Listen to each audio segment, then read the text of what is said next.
Is Justin Trudeau a fan of A Clockwork Orange? Sure seems that way to me.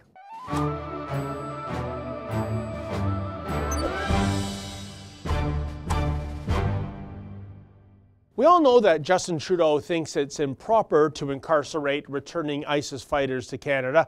After all, that might be considered culturally insensitive in some circles. And hey, what the heck? Boys will be boys, you know. So instead of the stick, Justin is employing the carrot by hoping to reprogram these aspiring Canuck Islamists. Embracing the hug-a-thug strategy, Justin is seeking to transform our homegrown Sharia soldiers into model Canadian citizens. And could it be that Justin's inspiration for such a mandate is Stanley Kubrick's classic film, A Clockwork Orange? Now, if you haven't read or seen A Clockwork Orange, please put that on your 2018 to-do list. Published in 1962 and filmed in 1971, the Anthony Burgess novel depicts a dystopian Britain of the near future. The nation is overrun with young gangs carrying out violent criminal acts, but the desperate government isn't cracking down on the criminals. Rather, it's embracing a kinder, gentler approach to crime by attempting to reprogram the hooligans and sometimes even reward hooliganism. Is this already ringing a bell in terms of Canadian contemporary politics? One of the methods for reprogramming the thugs is an experimental psychiatric technique called the Ludovico method. Combining some mood-altering drugs with constant exposure to imagery depicting violent acts, the theory is that the patient will be so sickened by the very idea of doing anything violent that he'll be physically unable to carry out any heinous crimes. Check out this scene in which the film's protagonist, Alex Delarge, undergoes the Ludovico method as a means of shortening his prison sentence. You proved to me that all this ultra-violence and killing is wrong and terribly wrong. I've learned my lesson, son. I see now what I've never seen before. I'm cured, praise God. You're not cured yet, boy. Now, the Ludovico method is only part of the government's crackdown on crime, though, seemingly embracing the old adage of, if you can't beat 'em, join 'em.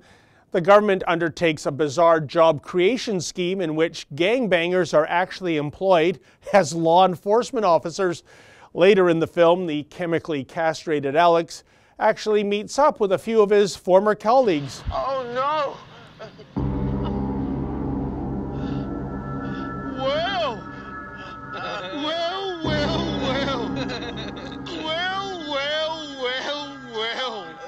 If it isn't little Alex. Long time no Vinny, Drew. How goes? It's impossible. I don't believe it. Evidence of the old glasses. Nothing up our sleeve. No magic, little Alex. A job for two who are now of job age. The police.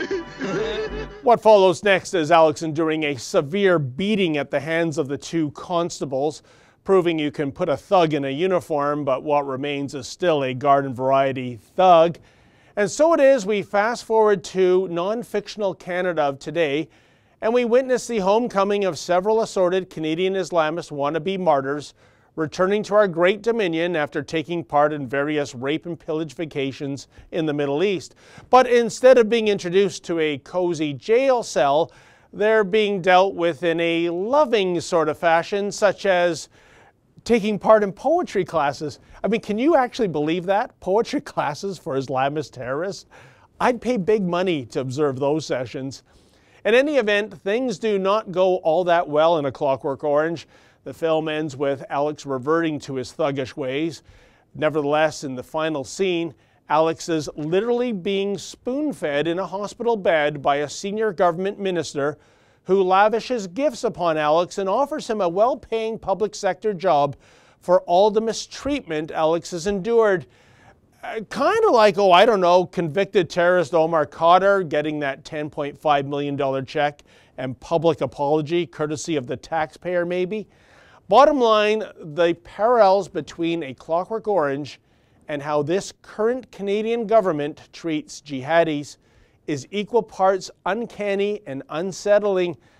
And such lunatic liberalism is very likely doomed to fail here too.